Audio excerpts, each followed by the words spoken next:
Spina bifida का अर्थ होता है विभाजित रीढ़। अभी हम लोगों ने पढ़ा है स्पाइनल कॉर्ड, लेकिन उसमें कभी कभी जो हमारा सी है, टी है और एस है, हम लोगों ने अलग अलग पढ़ा था कि हमारा जो बताए थे कि हमारा किस तरह सेरिब्रल स्पाइन जो C1 से C8 तक होता है, और थोरैटिक स्पाइन जो T1 से T12 होता है, और लंबर स्पाइन जो L1 से L5 होता है, और सेक्रल रीजन जो S1 से S5 तक होता है। तो ये जो बीच में जो हड्डी है, इसमें कभी कभी जो एक दूसरे से जुड़ा हुआ रहता है, लेकिन कभी ये बाय बर्थ ये जो है विभाजित हो जाता है। यह रीढ़ की हड्डी और केशरुकाओं के विकास में खराबी के कारण होता है। ये जन्मजात स्थिति होता है, पहले नहीं होता है। स्पाइना बिफिडा जो है जन्मजात होता है।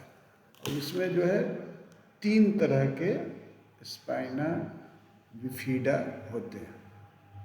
पहला क्या है? माइलोमेनिंगोलोसेले, ठीक है, माइलोमेनिंगोसेले सबसे गंभीर प्रकार है, जिसमें तंत्रिकाएं और रीढ़ की हड्डी सिस्ट में बाहर निकल, सिस्ट मतलब जगह हो जाता है।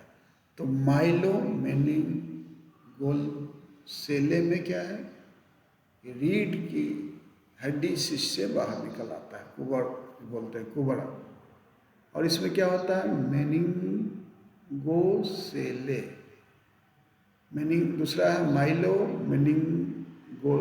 मेनिंगोसेले, दूसरा है मेनिंगोसेले। इसमें मेनिंजेस और मस्तिष्क मेरुद्रव होते हैं, लेकिन रीढ़ की हड्डी समान होती है।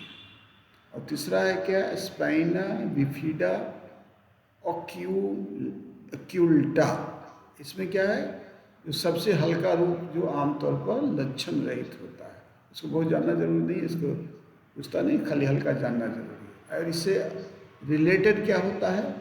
जो स्पाइनल कॉर्ड से रिलेटेड प्रॉब्लम क्या होता है? एन्सेफेलोसेले, जो खोपड़ी में छेद के कारण मस्तिष्क और उसका द्रव जो बाहर आ जाना, उसको बोलते हैं एन्सेफेलोसेले। दूसरा क्या है? एनेसेफेली, मस्तिष्क का अपूर्ण विकास या अनुपस्थित को बोलते हैं।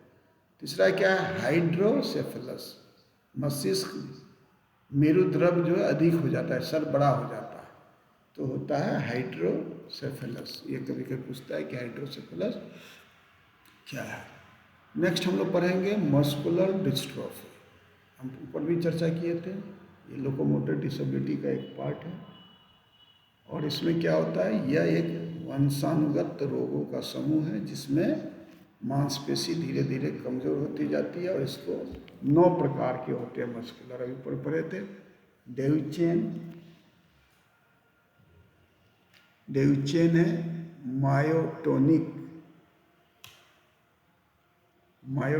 मायोटोनिक है, बेकर है, लिम्ब गर्डल है। इसे नोट कर लीजिएगा, 2-3 बार पढ़िएगा तो जानकारी मिलेगी। फेसियोस्कैपुलोह्यूमरल, जन्मजात ऑक्यूलोफेरिजियल डिस्टल एमरी ड्रेफस। तो ये क्या है? यह रोग पुरुषों में अधिक आम है। रोग की गंभीरता, प्रकट होने की आयु और प्रभावित मांसपेशियों और विकास की दर पर निर्भर करता है। तो मल्टीपल, अब तो चला गया उसका, अब हम लोग पढ़ेंगे मल्टीपल स्क्लेरोसिस। यह एक केंद्रीय तंत्रिका तंत्र की बीमारी है, जिससे प्रतिरक्षा प्रणाली माइलिन पर हमला करती है, जिससे मस्तिष्क और शरीर के अन्य हिस्सों के बीच संचार में बाधा आती है। यह एक अज्ञात कारण वाली ऑटो इम्यून बीमारी माना जाता है। और इसके कारण क्या है? विभिन्न लक्षण उत्पन्न हो सकते हैं, जिसका हम लोग मल्टीपल स्क्लेरोसिस के बाद में भी इसको पढ़ेंगे।